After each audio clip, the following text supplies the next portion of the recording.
नमस्कार। आज हम एक ऐसे आईपीओ की गहराई में उतरने वाले हैं जो शायद सुर्खियों में न हो, लेकिन टेक्नोलॉजी की दुनिया में काफ़ी दिलचस्प काम कर रहा है। कंपनी का नाम है पर्पल वेव इन्फोकॉम। ये वो कंपनी है जो मॉडर्न ऑफिस के कॉन्फ्रेंस रूम और डिजिटल क्लासरूम को स्मार्ट बनाती है।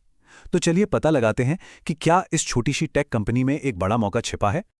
तो हम सबसे पहले आईपीओ की डिटेल्स देखेंगे, फिर समझेंगे कि कंपनी का बिजनेस क्या है।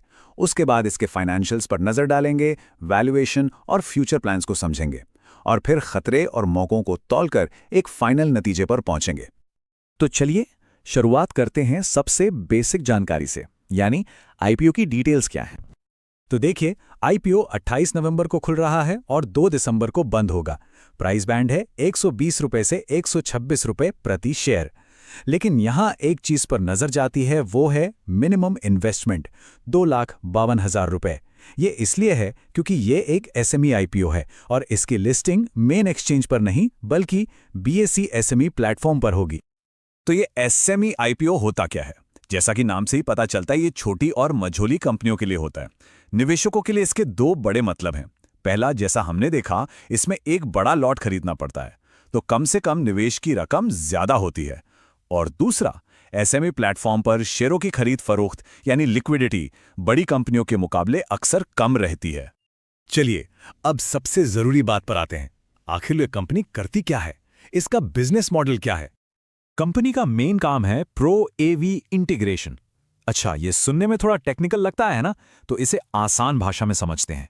सोचिए, आप एक स्मार्ट कॉन्फ्रेंस रूम में हैं, जहां एक बटन दबाते ही प्रोजेक्टर ऑन हो जाता है, वीडियो कॉल कनेक्ट हो जाती है और लाइट्स अपने आप डिम हो जाती हैं। बस इसी तरह के हाई-टेक ऑडियो वीडियो सिस्टम को डिजाइन और इंस्टॉल करने का काम पर्पल वेव करती है। तो ये पैसे कैसे कमाते हैं? इनके पास कमाई के कई रास्ते हैं। ये पूरा सिस्टम डिजाइन करके इंस्टॉल करते हैं, डिस्प्ले और कैमरे जैसे प्रोडक्ट्स भी बेचते हैं। स्ट्रीम पर्पल नाम से इनका अपना एक सॉफ्टवेयर भी है जो सब्सक्रिप्शन पर चलता है, और इंस्टॉलेशन के बाद में मेंटेनेंस कॉन्ट्रैक्ट से भी इनकी रेगुलर इनकम होती रहती है। और ये सिर्फ भारत में ही नहीं बल्कि सिंगापुर, मालदीव और कतर जैसे देशों में भी काम कर रहे हैं।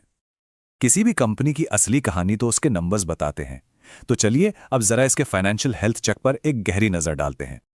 पिछले 3 सालों के आंकड़े काफी कुछ कहते हैं। रेवेन्यू में तो अच्छी खासी बढ़त है, 70 करोड़ से बढ़कर 126 करोड़ तक। लेकिन असली कमाल तो नेट प्रॉफिट में हुआ है। FY23 में जो सिर्फ 66 लाख था, वो FY25 तक बढ़कर 9 करोड़ के पार चला गया है। ये वाकई में एक जबरदस्त उछाल है। ये ग्रोथ, खासकर प्रॉफिट की, पिछले 2 सालों में बिल्कुल रॉकेट की तरह ऊपर गई है। इससे ये साफ पता चलता है कि कंपनी अब सिर्फ बिजनेस नहीं बढ़ा रही, बल्कि उसकी प्रॉफिटेबिलिटी भी तेजी से सुधर रही है। अगर हमें हाल की परफॉर्मेंस को समझना है तो बस ये एक नंबर काफी है। सिर्फ पिछले 1 साल में, यानी FY24 से FY25 के बीच नेट प्रॉफिट में 68% की ग्रोथ हुई है। ये दिखाता है कि कंपनी में मजबूत मोमेंटम बना हुआ है। और अब एक ऐसा आंकड़ा जो सच में ध्यान खींचता है, वो है 71.54% का रिटर्न ऑन इक्विटी यानी ROE। इसका सीधा सा मतलब है कि कंपनी शेयर होल्डर्स के लगाए हर 100 रुपए पर लगभग 71 रुपए का प्रॉफिट कमा रही है। आमतौर पर 20% से ऊपर का ROE बहुत अच्छा माना जाता है, तो 71% तो असाधारण है। ये कंपनी की बेहतरीन एफिशिएंसी को दिखाता है। ठीक है, तो कंपनी की ग्रोथ तो शानदार है, पर सवाल ये है कि आईपीओ किस कीमत पर आ रहा है, यानी इसका वैल्यूएशन क्या है और कंपनी इन पैसों का इस्तेमाल कहां करने वाली है। तो 126 रुपए के अपर प्राइस बैंड पर इसका प्राइस टू अर्निंग्स यानी पीई रेशियो करीब 9.33 आता है।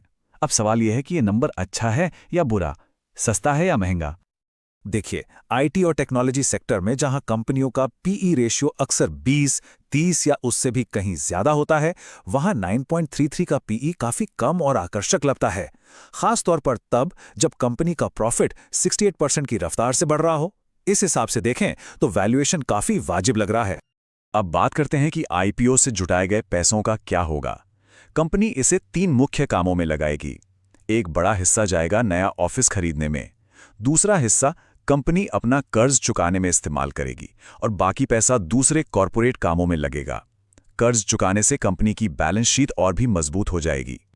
अब तक हमने कंपनी की अच्छी बातें तो देख ली, लेकिन हर सिक्के का दूसरा पहलू भी होता है। तो चलिए अब एक निष्पक्ष नजरिया लेते हैं और इसके पॉजिटिव और रिस्क दोनों को समझते हैं। तो एक तरफ तो है आकर्षक वैल्यूएशंस, 71% जैसा जबरदस्त आरओई और एक ऐसा मार्केट जो तेजी से बढ़ रहा है। लेकिन दूसरी तरफ कुछ चिंता की बातें भी हैं। कंपनी पर कर्ज है, हालांकि आईपीओ के बाद ये कम होगा। एसएमई लिस्टिंग की वजह से लिक्विडिटी कम हो सकती है। इनकी इनकम प्रोजेक्ट्स पर निर्भर करती है, तो उसमें उतार चढ़ाव आ सकता है। और हाँ, इस फील्ड में कंपटीशन भी बहुत है। तो इन सब बातों को एक साथ रखकर देखें तो आखिर में तस्वीर क्या बनती है? चलिए सब कुछ समेटते हैं। तो निचोड़ ये है, बिजनेस एक हाई ग्रोथ टेक सेक्टर में है। फाइनेंशियल्स में रॉकेट जैसी ग्रोथ दिख रही है। 10 से कम का पीई वैल्यूएशन को काफी आकर्षक बनाता है और आरओई जैसी रेशियो असाधारण रूप से मजबूत हैं। लेकिन हाँ, एसएमई स्टेटस, प्रोजेक्ट पर निर्भरता और मौजूदा कर्ज जैसे जोखिमों को नजरअंदाज नहीं किया जा सकता। तो आखिरी और सबसे बड़ा सवाल यही है कि क्या ये हाई रिस्क हाई रिवॉर्ड वाला मामला एक लंबी अवधि के पोर्टफोलियो के लिए सही है? देखिए, कंपनी के फंडामेंटल्स और आकर्षक वैल्यूएशन एक बड़े पोटेंशियल की तरफ तो इशारा करते हैं, पर आखिर में ये फैसला हर निवेशक को अपनी जोखिम सहने की क्षमता को देखकर ही करना होगा।